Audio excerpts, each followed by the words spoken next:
Salam, hər vaxtınız xeyir olsun. Bugün qardaşım qonaq gəlir. Toyuq sosu bişirəcəm. Dedim çəkim sizinlə də paylaşım.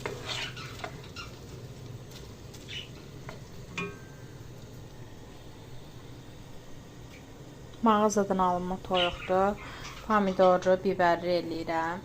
Hamısını doğrayıb hazır qoymuşam ki, yəni uzun video alınmasın. Çox adam yəni həvəsi olmur da, yəni uzun videolara baxmağa. Ona görə də dedim paylaşım, qısa videolar çəkim. Quşların səsi də çox qəşəngdir. Quşlarımı da göstərim bu arada.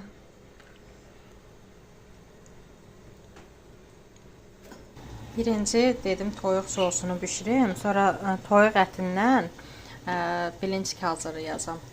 Onu da çəkib paylaşacağım inşallah. Toyuq sosum hazırdır, bişibdir. Sadəcə olaraq keş çəkdim. Həm pomidorudur, həm də ki yağı çoxdur, qonaq gələcək deyə mən yağlı bişirdim, yaxşı alansın deyə. Göz haqqınızı halal eləyin. Ətin yarısı da kartofun altında.